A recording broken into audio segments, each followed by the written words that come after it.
My name is Maury Kalnitz. I'm the director of the Executive Doctorate program here at Georgia State University.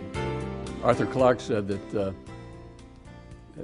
learning is not a sometimes thing, learning is an all-times thing, because half the things we knew when we were 20 years ago are no longer valid today, and half the things we know today weren't even discovered 20 years ago.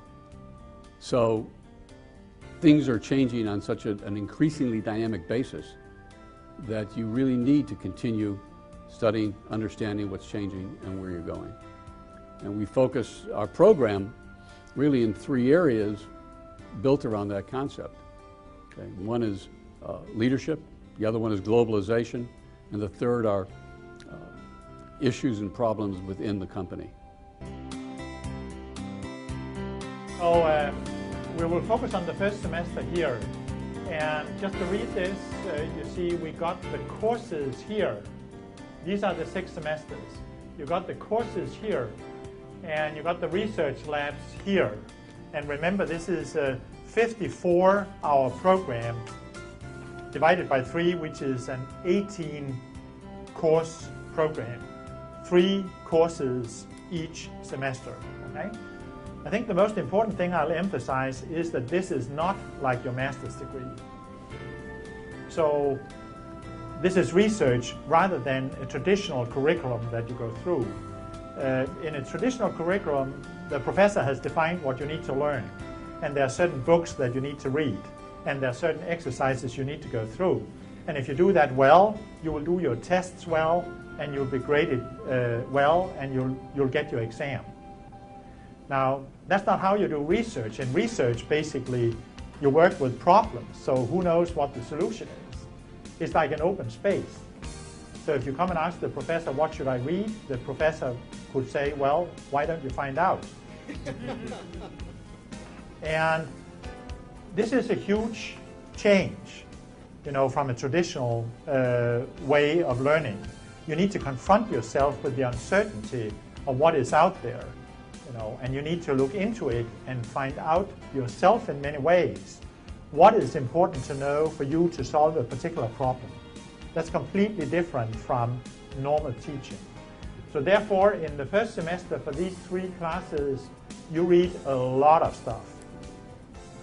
And maybe, Bob, I could ask you to step over to you so we can hear what you're saying. So maybe you can talk a little bit about how the experience was the very first semester, because you've been through it. You know, one of the things we do read about in the popular press these days is that we used to all start a career at 22, and we'd have that career till whenever, and that would be it.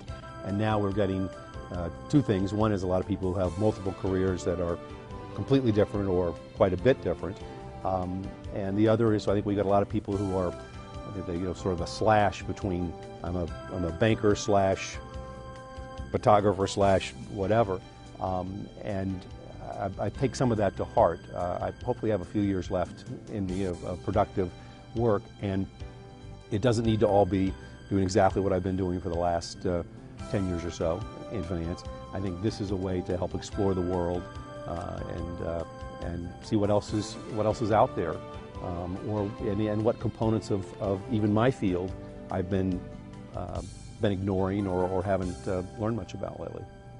20 years ago, that was the best you could do was a focus group of a few people. Do that a few times. Now you can have something that's much different than a focus group and can have thousands or hundreds of thousands of people. And that's, we think, is changing the way companies innovate their products. And we want to learn more about that. And as part of the process and as part of this project, we are really charged by Lars and through the program to go out and actually talk to companies that are doing it. We'll look at the academic research in excruciating detail as well, but the real charge is to go out and find out what are people doing, maybe how they can do it differently, what's working, what's not.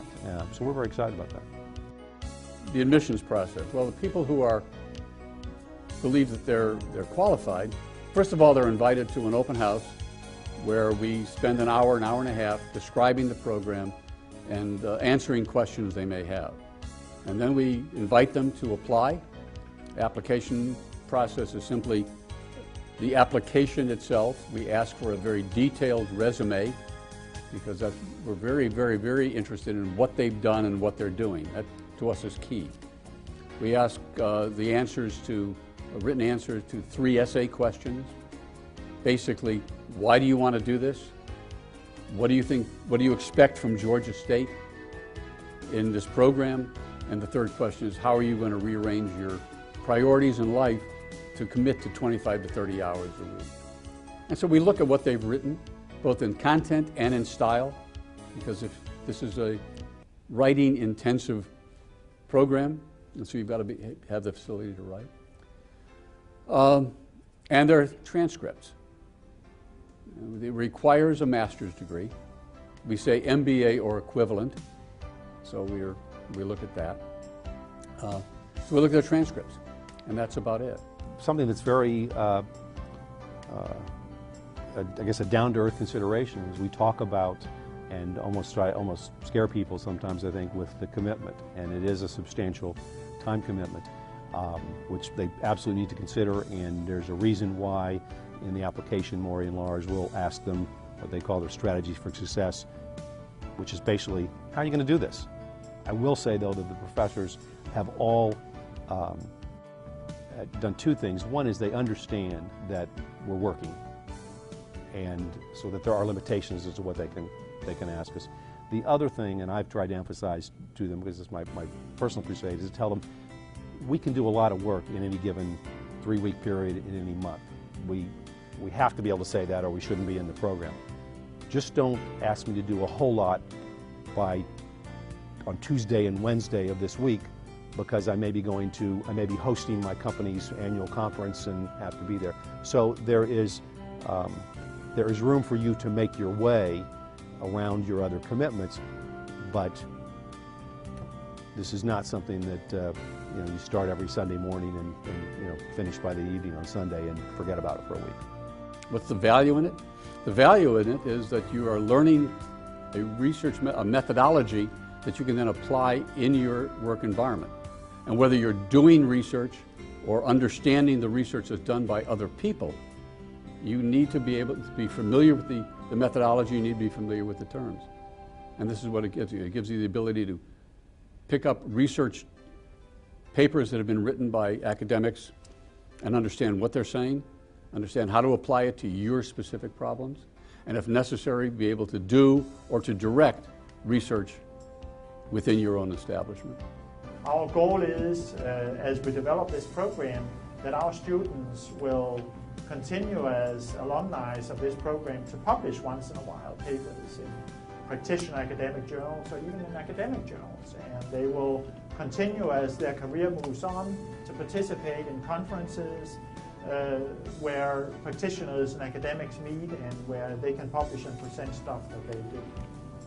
One of my teammates, or my group mates, said over the weekend, and every once in a while the cost of the program comes up.